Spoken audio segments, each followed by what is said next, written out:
Welcome to another riveting edition of Risk and Return. I'm Charlie Gasparino from Fox Business, Fox News, the New York Post, and most recently, the partner of the granddaddy of data, the one and only Bob Sloan, who we were both in the studio today over at the global headquarters of S3 Partners. The S3's data, we should point out, is the number one independent data provider on the Bloomberg network. It's followed by all. It's why I got to know Bob, because the integrity and the deep, the deep information. It's an information well, I guess, is the best way to put it. Yeah, right? You go down there and you pull a lot of good stuff out. we do. And that's what S3 does for your trading. Basically for trading and basic and economics. You know, you guys make a lot of economic calls with your stuff. We do. We look for the hidden gems in the data, right? See how things are set up. And those hidden gems come out once a week on this show. It's good to see you in the flesh, Bob. I want to get to your stuff in a minute, but I want to hit two topics that I've been writing about. Number one is that Paramount-Skydance, the Ellison's company, it got basically got a pass by the Trump administration to buy Warner Brothers, the big $81 billion deal. No surprise there. There's almost no real antitrust issue here. Right. I mean, Hollywood is going nuts because they go nuts over it. I mean, they're stupid. They don't understand that. And Mark Ruffalo, do you think Mark Ruffalo is like leading this guy is so left and he doesn't know how to add. You know what I'm saying? So, when Mark Ruffalo is leading the opposition to a deal, it's kind of like you might want to think twice, but he has impact and influence in left-wing circles. And there's two attorneys general who are very left-wing in two very left-wing states, which are becoming increasingly more left-wing as we speak, as we saw last night in those New York, primary battles where Democratic Socialists, Mondami types won in New York. And we all know what went down in California with the mayor's race, how Karen Bass will likely run off against a far lefty who might win, by the way. Forget her name. It doesn't matter. This doesn't really matter. Isn't that crazy? It is crazy. But anyway, those two states, the attorney generals, Tish James in New York, Rob Banta, I think his name is, in California, are poised, from what I understand, to sue to block this deal. Now, this is where it gets complicated and kind of interesting as a journalist. So, you would think antitrust law is federal, but if you get enough states, especially if you get big states where a lot of commerce is domiciled in, which New York and California, New York, two of those Wall states, Street, right? And even though it's losing its luster, and California, even though it's losing its luster in Hollywood, those are still important states. Those states could do TROs, like you can't do business in our two states, and then it's effectively null and void. A judge in those states could, a federal judge in a lawsuit brought by those states, and a TRO is a restraining order. Could stop the deal. Here's the thing. I don't think that's going to happen. The antitrust thing is so weak on this. First off, studios are kind of like a dying business right now, even though box office is coming back a bit. It depends. Every time it looks like it's coming back, you see a flop. By the way, Spielberg's Disclosure was supposed to be some big hit. Yeah, didn't do well. Sucked wind. A lot of this, the Superman I heard sucks, or Superwoman. Is it Superwoman they got going? Supergirl. So, yeah. Are you a fan? Well, but I'm trying to think the last time I went to a movie theater. It's been a while. Yeah, me too. So it's still not where it was. So there's no real antitrust worry here on the studio because they are combining two studios. I guess you could say, is there an antitrust when it comes to combining the two streaming services, Paramount streaming service and HBO Max? Well, that's not Paramount. It's got a kind of a. But when was the last time middling streaming service? Yeah, but when was the last time an approved merger at the DOJ, the federal level, got reversed by a restraining order? You probably have to go back to like 1888 railroads or something. No, I think it's more, or is it more recent than I think so. That's a good question. I should check that. That is a legitimate question to look up. But and not that matters. If it's precedent, it's precedent. And by the way, it's not that it matters, because if you can delay the deal, right, and that's the whole point. And make them difficult for them. Right. And these are two progressive politicians. Mm. As you know, the Ellisons, particularly Larry Ellison, the Oracle co-founder, is close with Trump. Yep. They hired Barry Weiss to bring CBS, and presumably, if they get this deal, because it's part of Warner Brothers, CNN to the middle. Right. That's their whole goal. And we know there's a lot of contretemps surrounding what Barry Weiss is doing at CBS with Scott Pelley. And Scott Pelley had I didn't know this until today. Someone told me who was in his office. He had like a treadmill and a kind of a weight room in his office. He's a big dude. No wonder, So I got to get my next deal with Fox. I got to get like a treadmill. You got to get like you should get like a techno gym. I guess so. Like an all-in-one piece, and put that right in your office. In my house, but yeah, I know, but you put it in your office. I might do that. I should do that here. But knowing Fox, they'll say, "Okay, you can just leave. We just won't pay you." So I don't know if that's going to work. So they are what's been described to me over at Paramount-Skydance is that every day they're think they're going to wake up to the lawsuit. By the way, the stock on the story I broke today, it dipped about $1. Yeah, it went into the red. It bounced back up. I don't know what it ended the day at. I have to check. But it did move the stock, which it shouldn't really move because everything should be baked into the stock price. And with the stock we're talking about is P-Sky, Paramount-Skydance. Yep. It should, it should be. It's Paramount-Skydance. No, it should be at the deal price. Went down, and now here's why it went down. My view is because people already counted synergies on these two things and saying, okay, how much is the combined thing going to make? And if Paramount-Skydance doesn't get this deal, there's really not that much of a company there, just so you know. So, but in the age of TikTok, right? So you have yesterday, you have a Mamdani ticket, basically win all 3 primaries, right, in New York, controlling CNN, controlling CBS in the era of TikTok. Where do you come out on that? Because Fox just bought Roku, right? Which is a pretty amazing thing. Oracle has a role with TikTok. No, I understand. No, I know. I know. I get that. But okay, so you're gonna put them all together. Like, how's it all play out? You never know. I just don't think it matters. My view from an antitrust standpoint, this is all about commoditization. What Hollywood is pissed off about, if Netflix bought it, they would have. I don't know if they'd have this same sort of venom because of Ted Sarandos, who runs Netflix, is not close to Trump, but right. Larry Ellison is. But I think there would be an antitrust, because I saw a lot of antitrust backlash from Hollywood types. Yeah. So nothing's gonna appease them.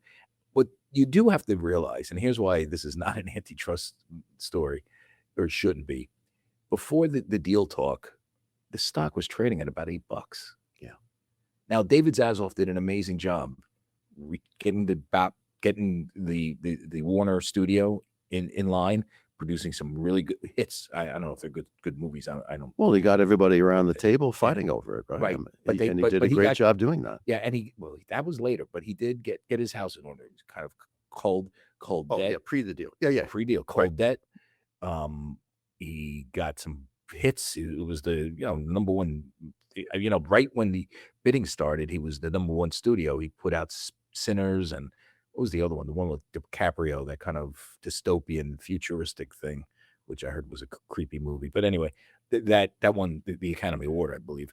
So he did that. He got HBO Max, their streamer, profitable. I mean, not wildly profitable, but profitable. Mm-hmm. So he put all that together. He did sort of create this really sort of interesting company ready for sale.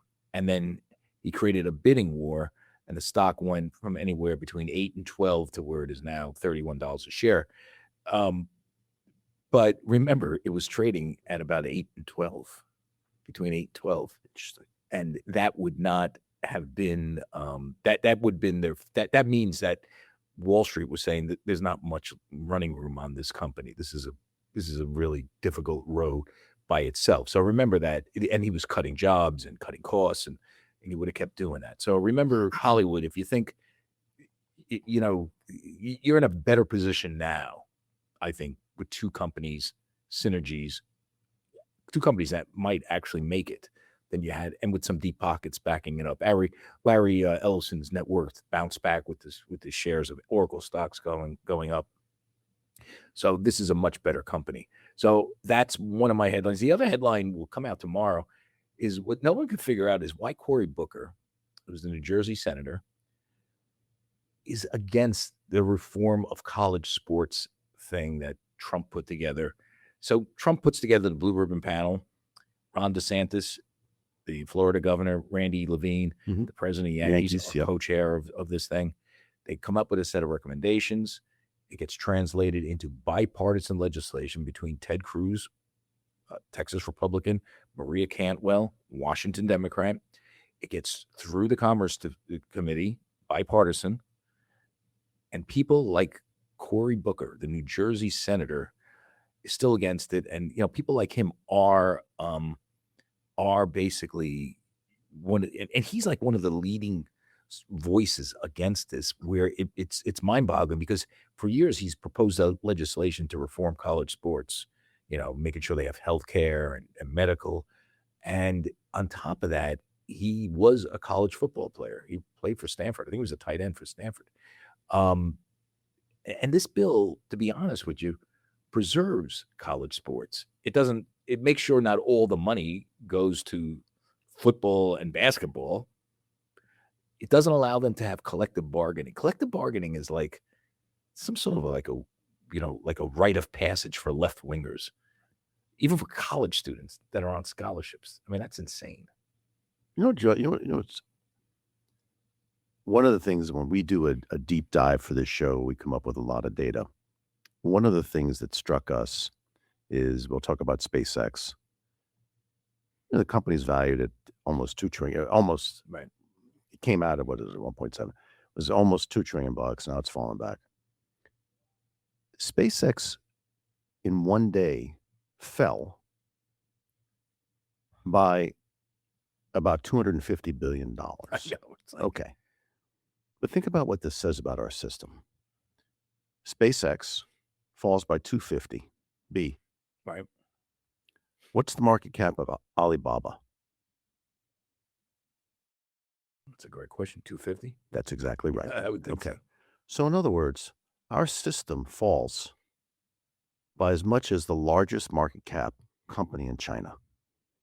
This is what a lot of politicians don't understand. You're right. It's our system. Right.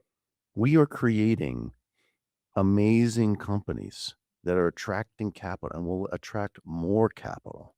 And so when I hear things like, well, it's got to be the way it was 50 years ago, like, yeah, there was a need for unions and there was a need for collective bargaining. There were abuses, but that same solution set, coal miners and so on, sure. But what Marx never really figured out is that he never thought that a guy like Lyndon Johnson would ever do the Great Society. He never thought there'd be a Voting Rights Act. Mm-hmm. Marx never thought that. He didn't think that the owners of production, the politicians, would get together and find a solution. It was beyond him. And yet you have these people running around saying, oh, no, we got to do the same thing we did 60 years ago. Yeah, when everything was different. Different, right? It's so...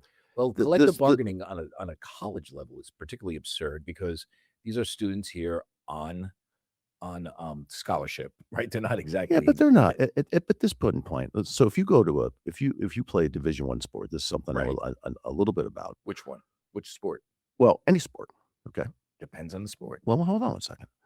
You play any sport that has a genuine time commitment, which is like all of them. You're basically told you can't take certain courses. There is a certain pathway for you, right, because of your commitment. Mm-hmm. So yes, you're a scholarship student, but you're really not, because yes, it's being paid for, but you don't have free choice on what you want to take as an elective, things like that. Are you sure about that? 100% positive. I never knew that. You are politely steered to stay away from things that take away from sports. Like you shouldn't take calculus. Correct. Or you shouldn't be a physicist, or you shouldn't be a biochemist. Things that are truly demanding, academically rigorous. Economics or something. You're given a different pathway. So I'm all for the college students getting paid. I suppose only two. All for it. Oh, I suppose only two sports get paid. Well, then they have to subsidize everything else. Well, that's the problem, because if you're going to take that and give it to private equity, then it needs to subsidize everything else. But here's what happened: two sports are. By the way, it not only subsidizes other sports, but if you go to a Clemson or you go to an Alabama or you go to a Georgia, you go to these big SEC football schools and you look at their campuses and look at how new the equipment is and new the classroom. Where do you think Right. the money? Where do you think the money's coming from? Yeah, but Rutgers. This is what burns people up about Cory Booker. Yeah. Rutgers has a $78 million deficit last year on its sports department because of this. Right. Because it has to pay people The into sports to attract talent. to attract talent. And here's where it gets really crazy. There's this thing called boosters that are allowed to operate under the various Supreme Court rulings. But that's all. And those boosters, no, since the money grab became after the Supreme Court sort of got involved with this whole issue called name, image, and likeness. And so when that happened, these boosters can circumvent the NCAA caps, right? And take donor money to attract sort of outside fundraisers for the schools. Yeah. But they only do it for 2 sports. Yeah. So all the other sports get screwed and academics get screwed. And you know that and certain schools do okay. I'm sure the University of Miami does wonderful. The Clemson Tide does wonderful. Rutgers, not so wonderful. It's very difficult, even though it's in the Big Ten. But there are a lot of public schools that do well too, like the University of Virginia, North Carolina, big sports schools. And Rutgers, not on sports. They do better. They I mean, I don't know their host owner. They have a big endowment. Huge. But they have a huge endowment otherwise. Yeah. It's the schools that really compete in sports have a hard time doing this. And these college sports are, like you go to college not just for 2 sports. Right? College usually used to prepare people for the Olympics and figure skating and pole vaulting and you name it. Those sports are getting the short shrift. And but that's because of all the sneaker companies and all the subsidies and everything else. That's why Trump wants to fix it. What's he fixing? Well, making sure that the women's sports actually get some funding. Right. Other than maybe basketball, they're not. Right. Okay. Making sure the men's pole vaulting team gets some funding. Right. Because all that donor money is flowing through the boosters to football. So Arch Manning can make $1 million. I mean, Shedeur Sanders, Well, he made a lot more than $1 million. He made millions, Yeah. Off of his deals. I mean, I think that By the way, people are the quarterback from Duke just went to Miami. I think he got like a $15 million Now think deal. about that. You go from Duke to Miami and you stay in school. A lot of these people are staying in school past 4 years to do this, and they're not going pro. Yeah. So there's a cap on that as well. You can only do it 5 years. You can't. There's caps on, like, it's called a portal. You can't jump. There's certain ways you can jump and certain ways you can't. And this is eminently fixable. But Cory Booker and people like that are just poking holes in it. I think mainly, this is my opinion. I did put a call into him. He did not get back to me or his people. It's my opinion. Correct me if I'm wrong, Cory. I think he's only doing it because he hates Trump. This is like Trump derangement syndrome, because Trump came up with this thing, which is obviously a decent fix for I mean, it's not perfect, but it's a decent fix. But it's better than what we got. Going back, let's say you try to fix it. It's not going to stop boosters. But they don't want it to stop. They just want it. There's so much underground money in college But sports. that's fine. It has to be some sort of regulation of it. By the way, colleges are not the free market. You know that. It has become something like free agency with the transfer portal. Semi-pro. It's semi-pro. But it shouldn't be, because if colleges are operating under all sorts of rules and regulations and tax exemptions and things, where they interview the they get federal government interview the NCAA. I mean, that's the craziest organization ever. Well, that's the heart of the problem, because they never did anything about this, really. And so there's all this arbitrary enforcement of rules. It was just I could say Trump has 2 people that are doing it that are, I think, very highly of, and they're really smart. Randy Levine, really smart. The Yankees president. He knows more about the business side of sports than anybody I've ever met, and he's been a labor negotiator for years. And Ron DeSantis is he's a really sharp guy. I sat down with him at Milken, did a fireside chat. I mean, this guy could talk about anything. He's really smart. And by the way, former college baseball player, went to Yale on a scholarship. Then he went to Harvard Law. I mean, he is the real thing. Those are my two headlines. SpaceX was off today, I noticed. Yes. Not down tremendously, right? No, there's about 40 million shares shorted, but it's not a lot. I don't know, 6, 7, 8% of the float. Is there a bigger dump coming on this, you think? Well, one of the stocks we've been looking at, which is Figma, which is an Adobe competitor. Right? If you look at Figma, we just pulled it up, and you can see uh, this is one of these stocks that went public, had a huge overhang. People had to hold on to the stock after the IPO, and there were certain, vesting Right. requirements you had to meet before you were able to sell your stock. And this is exactly what this is maybe a pretty good chart if you're looking at SpaceX, Why? because there's just so much stock that has to hit the market. It's like SpaceX, no one could sell it right at the IPO. You couldn't dump any shares. You have to wait. It depends on the type of investor and where he came in, et cetera, et Right. cetera. So there's a huge overhang on the stock.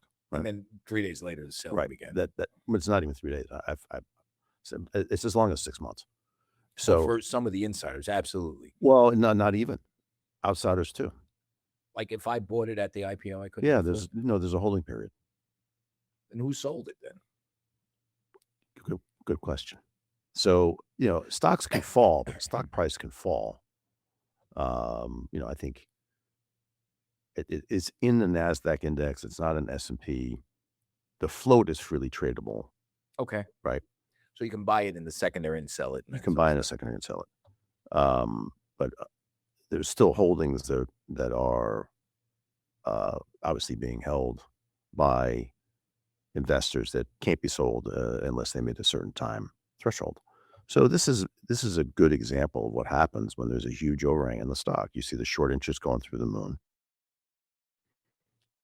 because there's so much supply that has hit the market. So I think what you're seeing in SpaceX is something akin to this. Amazing. One of the things that, Charlie, I don't know if you looked at our website recently, but we actually rebranded the company. And S5? no, not necessarily that way. Well, I would, if we were going to do that, I'd probably say S7, because one of the things that we like to do here is always think about, we like to think we live at the intersection between expertise and curiosity. Interesting. And when we look at the marketplace as it is, the structure of the marketplace has never been more important, and we're going to talk a lot about this today. There are 6 when you turn on your Bloomberg terminal, or you turn on a FactSet terminal, or LSEG, or Yahoo. There are 6 categories of data you have to have. You have to have earnings. You got to get prices, interest rates, right? So there's a package of information you have to have just to start your day. And there are 6 categories that have defined what market data is. What is financial information is defined by those 6 categories, like we said, earnings, interest rates, et cetera. As it turns out, because of the rise of BlackRock and the rise of State Street and the indexers and Vanguard and the ETF. and the ETFs, exactly, and passive Passive investments generally, what's happened is that you really need a 7th category. Interesting. And that's positioning. So what is long? How much passive is in the stock? How much truly active managers in the stock? And how much short interest? And why that's important is because indexes are really momentum. True. Right? And so as long as money's coming into the index, indexers will invest that money. Absolutely. Okay. And for active managers, most of those are hedge funds, not all, but most. Right. Well, they get money too. And so you've had this perfect storm where there's a tremendous amount of flows coming into passive investments, but most people haven't really looked at it and said, wow, the hedge fund business now is at $5 trillion. But that $5 trillion is levered. The index money is not. Right? So why is that important?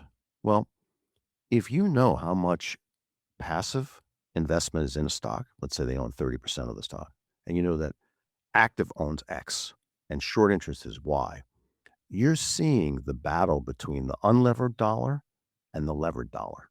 Interesting.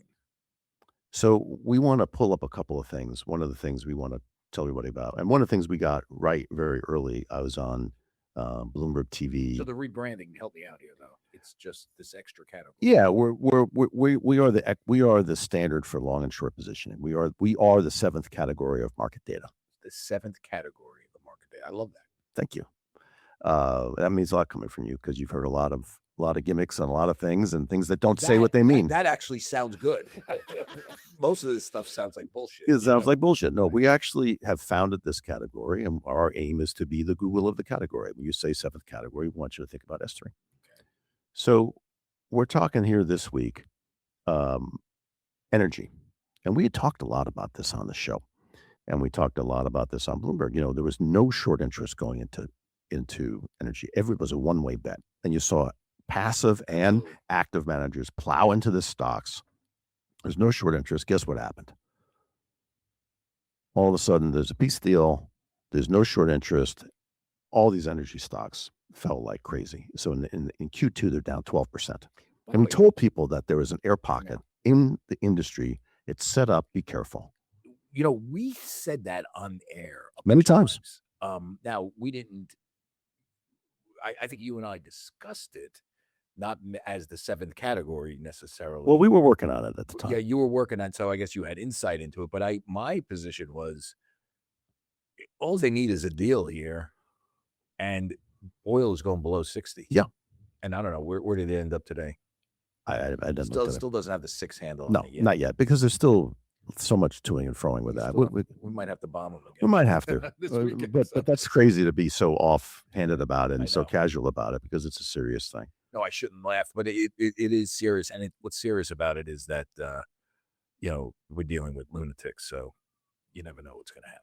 Well, maybe they're more rational than we think. They're negotiating in a very interesting style, in a way that they're trying to extract and themselves out of a very, very, very difficult position. They know they're overmatched. Otherwise, they'd be doing something differently. So, I do think if they showed a little love to Trump, he'd give him more stuff. Yeah, bring the nuclear guys in, and he'd say, "Okay, here's $300 billion." Know what I know about Trump. Yeah. He likes people that kiss up to him, right, and like him. So you look at the memorandum of understanding. It seems to me like it's Versailles in reverse. Versailles in reverse. Well, it is, right? So the whole thing was in World War I, right? Which was we're going to punish the other side economically and make them pay reparations. That caused the Weimar Republic. It caused the debasement of the currency.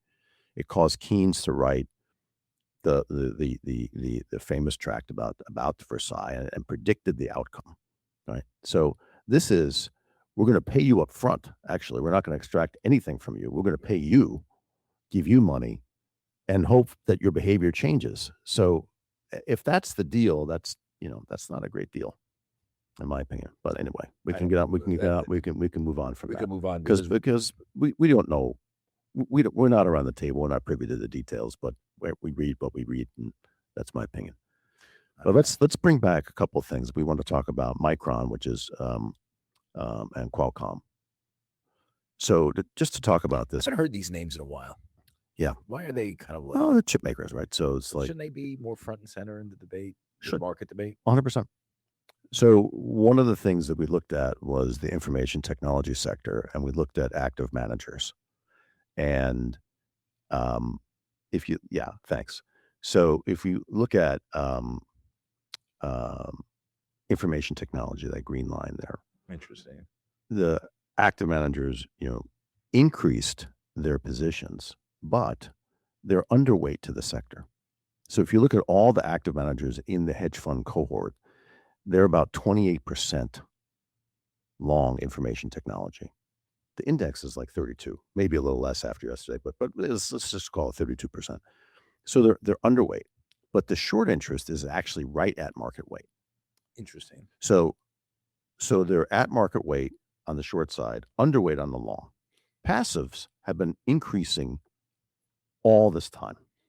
So this is telling you there's a fight between the levered dollar is skeptical. Interesting. That the earnings will be good. Now, by the way, I think Qualcomm just reported today, and they knocked it out of the park. So the passive guys won this one. Yeah. So Qualcomm is up 11%. They beat on revenue, margins, and Passive guys won this battle, you're saying? correct. So why this is important? Because investors are scared to death of crowded trades, and they want to know if there's more capacity to improve. So if you know that there's an increase and Qualcomm's doing well, you know that there's going to be an increase in passive investment, which means there's capacity to do more. There's more liquidity. Interesting. So that's really why we wanted to talk about that. And then you've got they're about 30% 5 years ago. Now the total is 37% or 32% versus active of 9%. So the passive is taking over these stocks. And as long as people are chasing momentum, as long as money's coming in, those stocks are going to rise. Interesting. Right? So there's more, there's not crowding, and there's a lot of capacity. That's what people are looking at. And that's how you start using our data. However, you see Qualcomm short interest is at a 5-year high. So the levered money is like, wow, can the unlevered money keep up flow of money at this pace? Historically, who's usually right? That's for the next show. Come on, you gotta tell them. Well, we got your look. I mean, come on, just your 2 cents. You can't leave people hanging. Well, okay, fine. So, in the stock that's probably up 12 to 15% after hours, and if you were underweight that stock, you know what happened, right? You can underperform. Right, So passive wins. Passive has won massively, right, over the last 10 years. Yeah. Okay. But that doesn't necessarily mean that on this case scenario. Well, in an overall structure of marketplace, this is happening in many stocks. We're just picking the chips, the chips because they're obviously very important. But the reason why we talk about it is because the stock price is the facade. We look at the building, we say, wow, it looks really nice. The market, the positioning is what's inside the building. Right. Or the building behind the building. Predicts the future. Right. You're saying, well, what's inside the building? Well, okay. Or are the tenants leaving? Are they not? We're not saying, we shouldn't say we don't, S3 doesn't predict. It gives directional guidance. Oh, but we predict financial indicators. That's correct. We don't necessarily, as a business, predict stock prices for every stock. We provide amazing financial indicators. Exactly. That's what we do. So if you look at Qualcomm, Micron, we really think those two things are a great archetypal example of what's happening with modern market structure. Interesting. And that is the battle between the levered and the unlevered dollar. The hedge fund versus the Larry Fink versus Ken Griffin. That's exactly right. Okay, interesting. And so they're having a battle every single day about who's extracting from whom. Point out they're not personally doing this, Larry Fink. No, but it's just they represent two styles of investing. It's called just symbols of that. Well, that's right. That's exactly right. So one of the other things that we wanted to talk about today was the COPSI. Archetypes. And we want to talk about the COSPI. So the COSPI, we've been talking about. Now, just so you know, I was on Fox Business yesterday, and we talked about the COSPI. Yeah. And I said, my buddy Bob Sloan. Oh, you gave me a shout out? Yeah, yes. And I said, S3 Partners and, our Risk and Return podcast. I always kind of like throw it out there. And they all look at me like, do you have to really advertise your podcast on our show? But in any event, I do. I can't help myself. Until they tell me to stop, I won't. I said, Bob's data, the S3 data has been warning about the COPSI for a long time, and this was ripe for a fall. This has been, you predicted this months ago. We were eyeing this because it caught our eye, and one of the things that you don't hear much anymore, and it means a lot. When was the last time you hear people talk about the Magnificent Seven? Not. Why? I have no idea. Because there's a Magnificent 10. Oh. Okay. And who's that? Samsung, 1, and then Hynix. One of the COPSIs. 2, Hynix. Okay. And Hynix is also doing a U.S. listing. They're 50% of this index. Oh, interesting. And so this is the archetypal representative of AI, right? Is S3 going to start in something called the Magnificent 10? Has somebody done it already? No. So why don't you trademark that? I think we might have to. I think we need one of our clips that we put out. You Bob know, Sloan. is there a lawyer in the house? I mean, So let's go through the Magnificent 10. yeah. So, well, you know the Mag 7 plus SpaceX plus these two plus So the that's two. 10. That's 10. Amazon, Apple, Facebook, etc. Meta, blah blah blah. is Netflix in there? I don't know. I don't think so. They might be high 100 billions, but I don't think they're in $1 trillion club. So so you throw in now SpaceX and these two. Yeah. So you have a Mag 10. Ah, So the Kospi, is very volatile. You see short interest rising. yeah. And people are fading or trying to fade. Yeah, they're trying to fade. What they see is just a runaway, a runaway Why train. does it dip at the same? Well, because the price dipped. Okay, gotcha. Like a couple of days ago, you had a bad day in the market, price dip. So people have been shorting this quite a bit. It's a good proxy for AI and AI stocks. By the way, the Wall Street research is already pumping out Micron's good earnings. Yeah. I just came across just that. I could see it, which always scares me. Yeah. So just because I hate touts, Not that the guy who's pumping this out is a tout. I don't say that, but when I see Wall Street research, pumping their chests, I'm like, right. And so it's a natural inclination. When you look at the market structure of the Kospi, you'll see that the active longs have increased their positions 100%, whereas short interest is only up 50%. So people are still active, even though you see short interest rising into the tape and fighting the tape. You're seeing long cumulative growth rise precipitously, way above the rate of short interest growth. Yeah, absolutely. Whoa, look at that. Look at that. So one other thing we'll talk about, and then we can get back to some of the other things you want to talk about, is we'll just talk a little bit about the space sector, because obviously with SpaceX, it's all the rage. And you have just the pre-revenue names like Intuitive Machines, like Virgin Galactic, et cetera, that we've been pointing out. The short interest Z-score, the history of its own history. So in other words, the number as compared to its own history is much, much higher.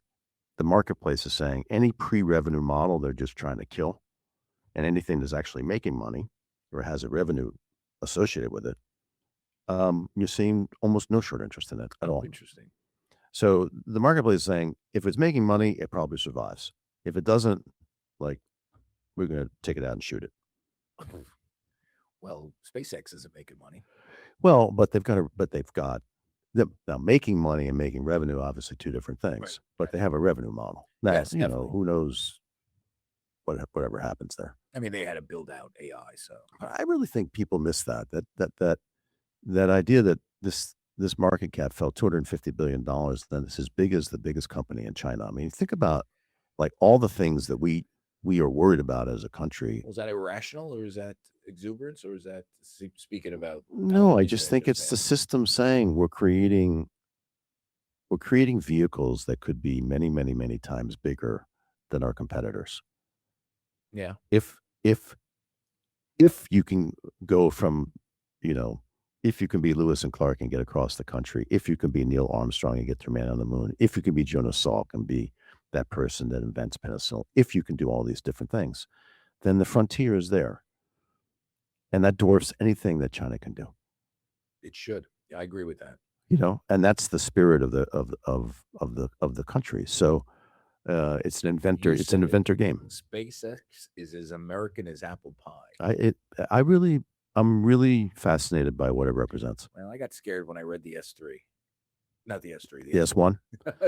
Why do I keep saying S3? Maybe you think we're going public. I don't know. It's on you because I keep seeing your fleece and it says S3 on it. We're not, by the way. Yes, I know. But the S1, is wild ass document. I mean, just read it. It's very futuristic, and you got to, Well, it's you know, you need to. It's a little bit like you have to withhold your credulity a little bit to digest it. when I hear a TAM of $28 trillion, okay. TAM, help. Yeah, total addressable market. So what's this? If you sold every single piece of equipment to every single customer in the world, a potential buyer, what's the wallet? And they're saying there's actually $28 trillion Of infrastructure. of possible sales Yeah. if we sold to everybody everything. Okay. That's what TAM means. That's a lot. Well, think about it. It's almost the size of the budget of the United States of America.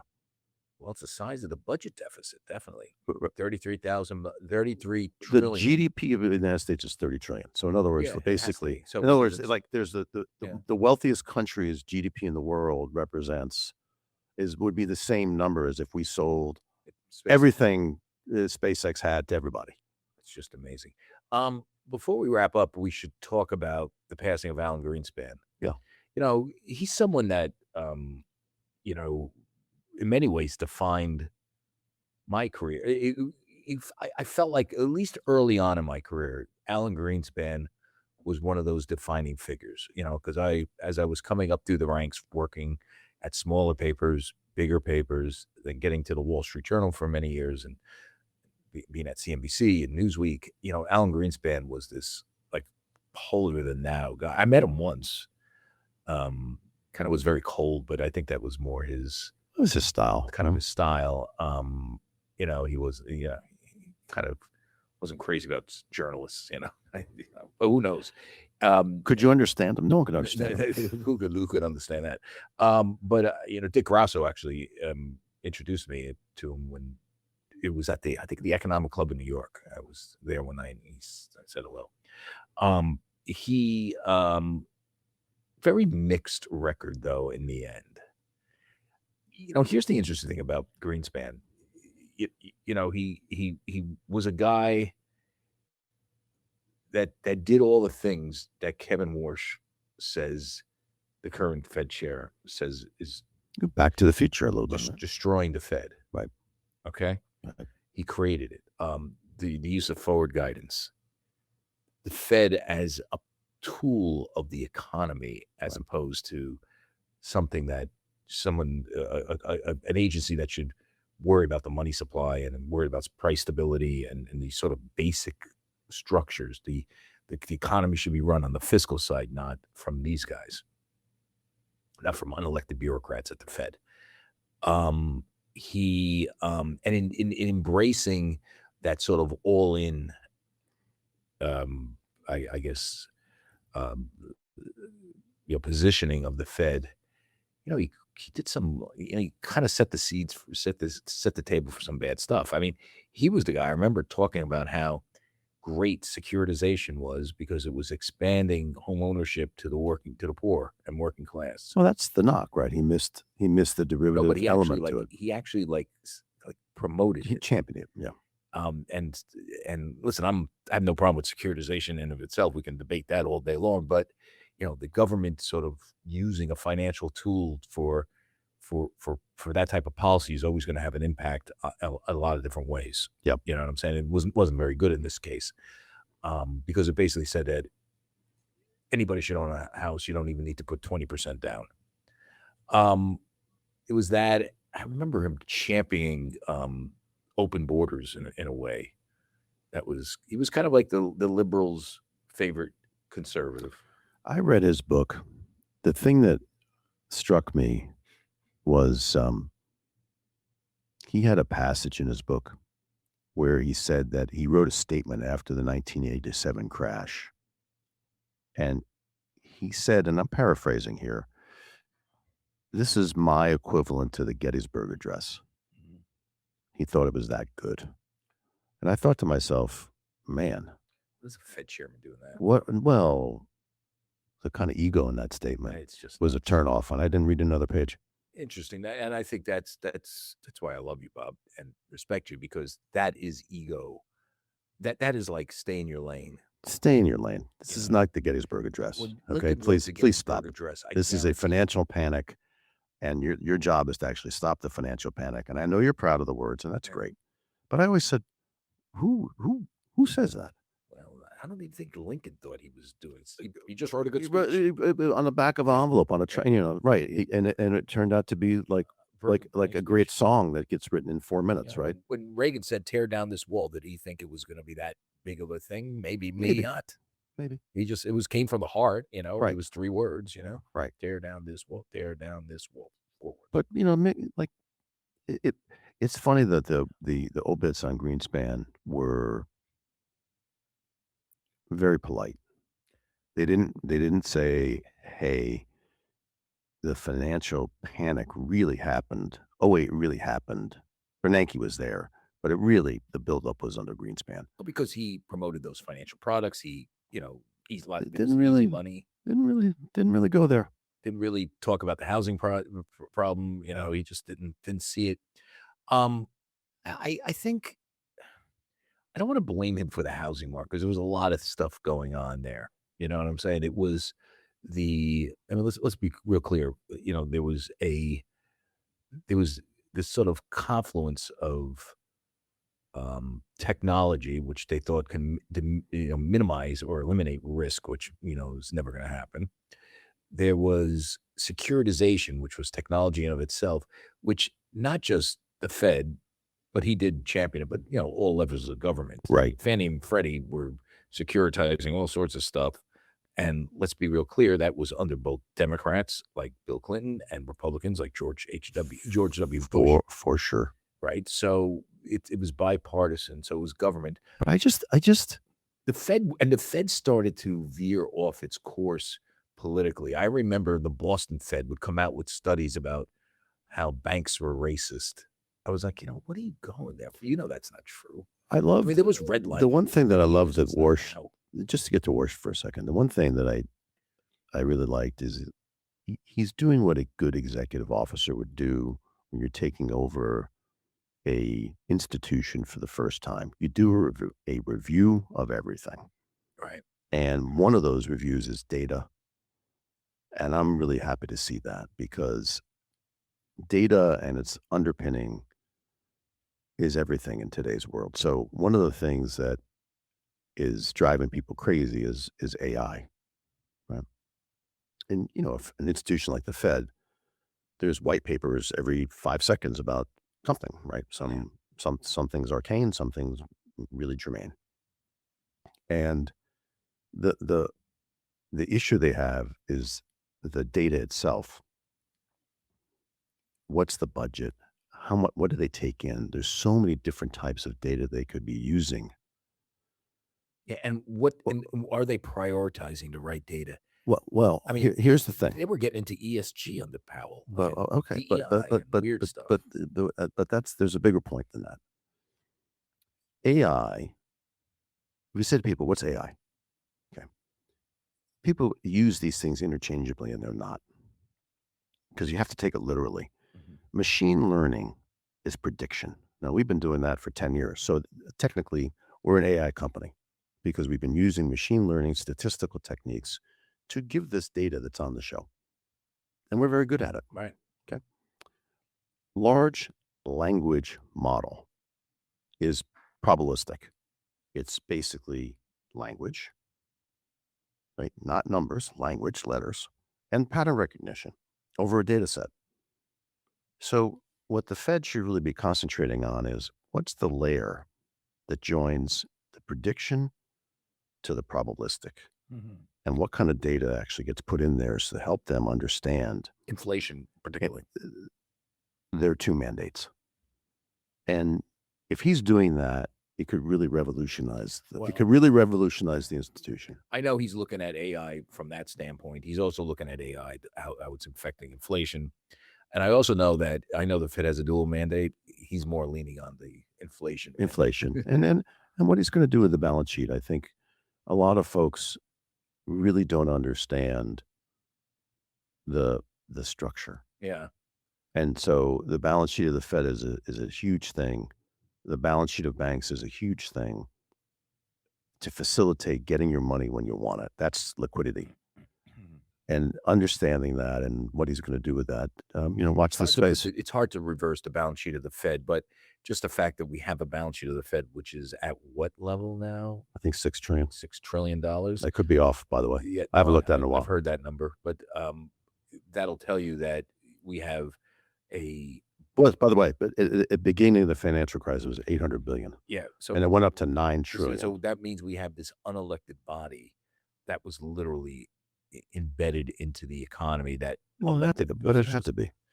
Well, sometimes it had to be, not all the time. And he was part of that initial had to be, right? Because he was a Fed governor during 2008. But afterwards, he would say, why don't we get out of this faster? Why do we keep going there?